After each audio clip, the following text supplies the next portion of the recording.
Halo teman-teman semua yang tergabung di WA Group Prabowo Gibran, semangat terus, sebarkan terus konten-konten yang positif, hindari fitnah, nyinyiran, dan konten-konten yang sekiranya menjelekkan pasangan lain. Ya, terima kasih. Dan kalau kalian mau tahu pilihan saya jatuh kepada siapa, ini saya tuh sempat golput ya, sebelum akhirnya saya punya pilihan capres mana yang akan saya coblos nanti tanggal 14 Februari. Karena saya nggak mau suara saya itu dimanfaatkan oleh pihak-pihak yang tidak bertanggung jawab, akhirnya saya nyari tahu informasi soal ketiga capres ini, mau nggak mau. Saya nyari tahu dan pilihan saya jatuh kepada Bapak Prabowo. Halo Bang, pilihan presiden Anies, Prabowo atau Ganjar? Prabowo satu putaran. Wih, Gas. gas. Oke, gas. Pilihan presiden Anies, Prabowo atau Ganjar? Prabowo satu putaran. Wih.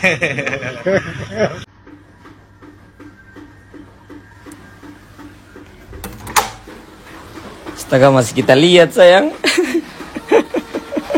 Sekira sudah Mi. Tidak bisa, FBB pukul ini. Tidak bisa, dia harus nangis dulu. Secinta apakah kalian sama Prabowo, Marsha? Dari dulu sudah coblos Prabowo, tapi tidak tahu deh. Gue nangis.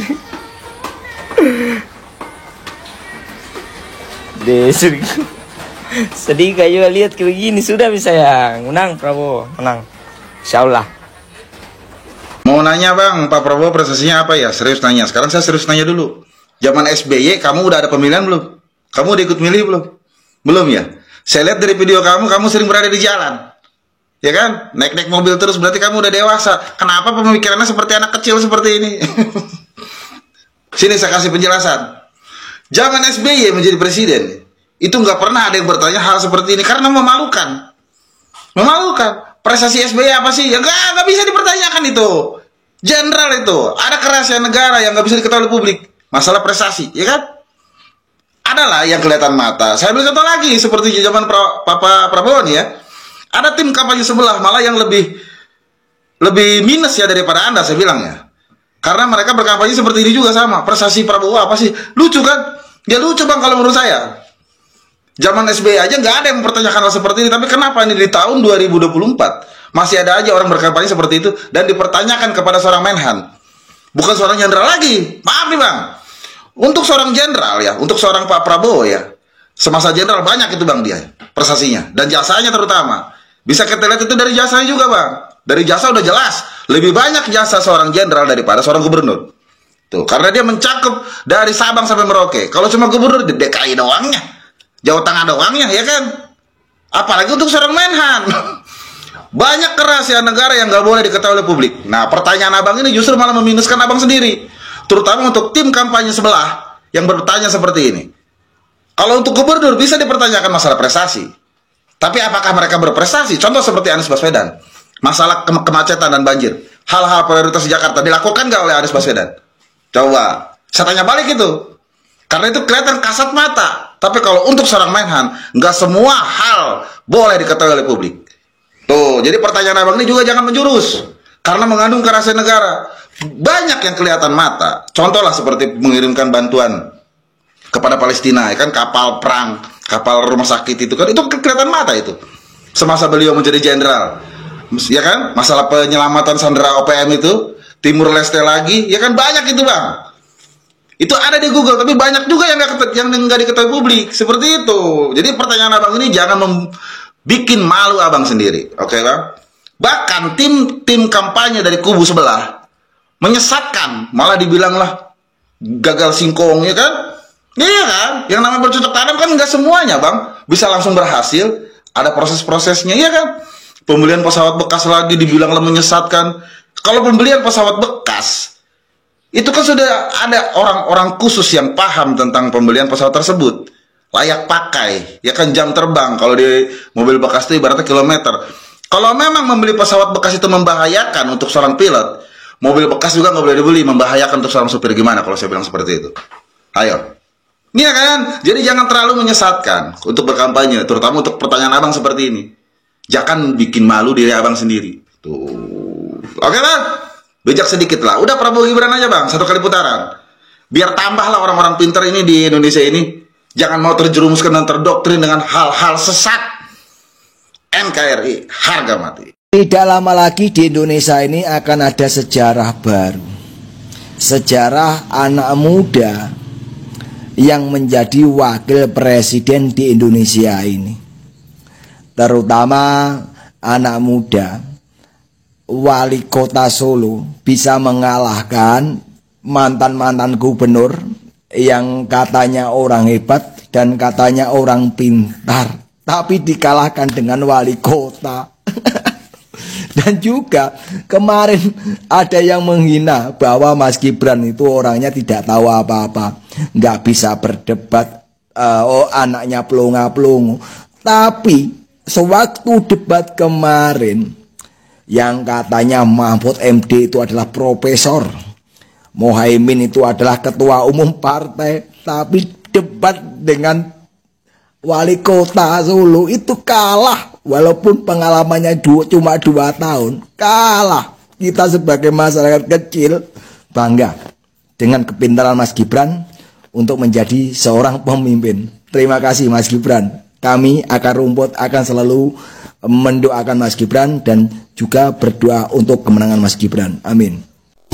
Gara-gara Pak Prabowo Subianto, kampung halaman gue di Pulau Sumbawa, Nusa Tenggara Barat, mendapatkan air bersih sampai 11 desa. Wow, keren banget sih. Emang, kalau kita ngomongin musim kemarau di tahun 2023, di beberapa wilayah itu sangat panjang banget kemaraunya.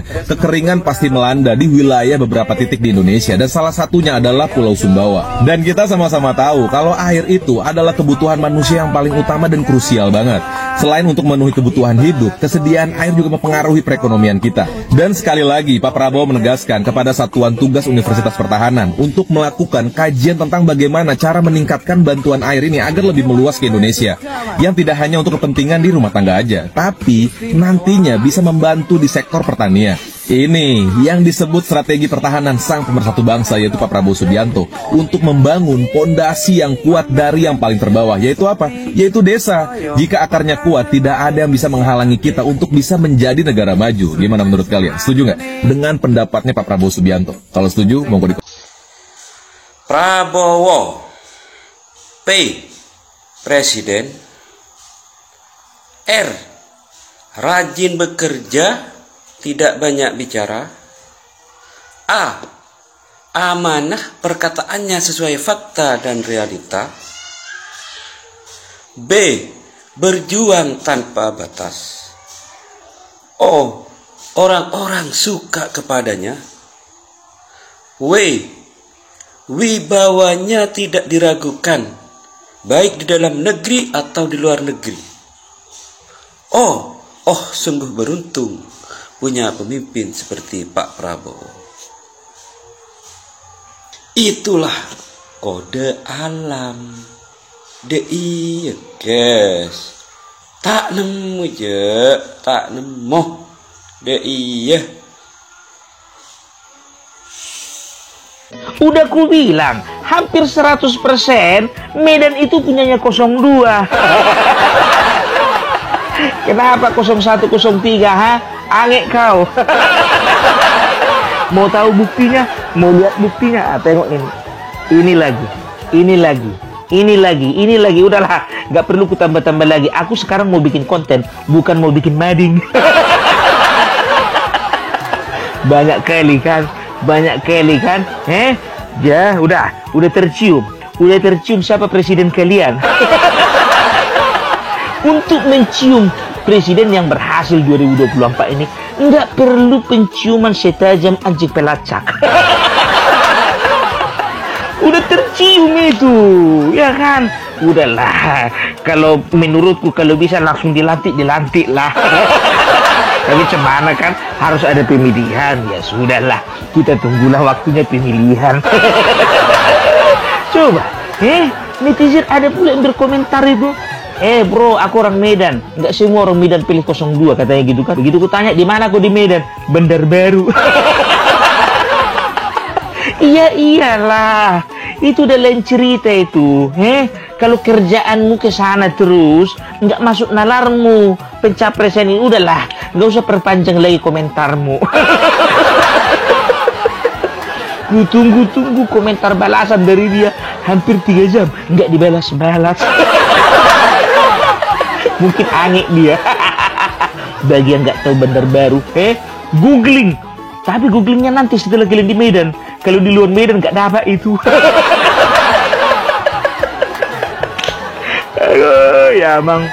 Berani pula kau bilang nggak rame kedatangan Prabowo kemarin sepi. Kalian tengok dulu buktinya itu. Sedangkan hari biasa Medan macet. Apalagi lah datang bapak kandungnya. Udah aku bilang sama kalian, kalau Prabowo Subianto itu bapak kandungnya anak Medan. Kenapa? Rela mati demi kawan. Enggak itu rupanya isi dari lagu anak Medan. Rela hancur demi kawan. Itu juga bapak Prabowo, rela hancur demi bangsa ini. Udahlah, gak usah debat kalian, gak usah debat. Dan ini kalau ku bilang berkat kerjasama organisasi-organisasi yang ada di kota Medan. Dan salah satunya yang punya peranan penting itu adalah HBB. Udah berapa kali ku bilang, HBB ini pendukung habis dari 02. Nggak perlu lagi diragukan militansinya. Kalian tengok itu, nggak main-main. Bukan cuma HBB, tapi organisasi-organisasi besar yang ada di Medan itu berkumpul semua. Dan kalian ku perkenalkan dulu ketua kami ya. Ini dia, ketum kami dalam siang Situmpul SHMH yang sedang mengkoordinir anggota-anggotanya untuk menyambut Presiden 2024. Udah jelas, ngapain lagi ku bilang calon? Udah jelas Presiden itu, udahlah. Calon itu cuma status sekarangnya itu, tinggal nanti tunggu tanggal 14, tunggu pelantikan baru berganti nama. Udahlah, udah ku bilang kalau Bapak Prabowo Subianto itu bapak kandungnya seluruh anak Medan di dunia ini. Kenapa ku bilang? Karena Bapak Prabowo nyata-nyata beberapa tahun yang lalu dia mendukung 01 untuk maju di gubernur. Sekarang dia dicucuk dari belakang. Tapi apa? Anak Medan tuh rela hancur demi kawan. Luar biasa, luar biasa. Aku ini kusarankan sama Ketum ini, ya Pak Ketum HBB Horas Bangso Batak. Kalau sekali lagi Bapak Prabowo datang ke kota Medan, Pak, bikin acara, kasih marga, udah nggak susah-susah lagi. Prabowo S Situmpul. Bikin acaranya Pak, kasih gelar kehormatan dari kita orang Batak. Nggak usah marga yang lain, marga Situmpul udah cocok. Sama kayak kemarin, Bapak Presiden kita, dikasih marga kan sama orang Batak, Siregar. Apa ndak bangga Wak jadi orang Batak? Presiden kita semuanya punya marga. Dan ingat, pokoknya monitor terus kedatangan Bapak Prabowo di kota-kota yang ada di Indonesia ini. Nggak akan mungkin nggak rame. Kalau sempat nggak rame, potong kuping, nggak usah kuping yang lain aja. Dan pastikan kalian berani aku taruhan, dimanapun Bapak Prabowo datang di kota-kota di Indonesia ini nggak akan pernah pakai baju tentara-tentaraan. Karena orang Indonesia benci dengan tentara gadungan. Udahlah, capek kali aku ketawa. Udahlah dulu ya. Hidup Prabowo, hidup HBB Horas Bangso Batak. Ingatan guys, Papa bilang keluarga itu nomor 1. Kalau soal capres dan cawapres itu nomor 2. All in Prabowo, #tergibran-gibran. Oke, gas.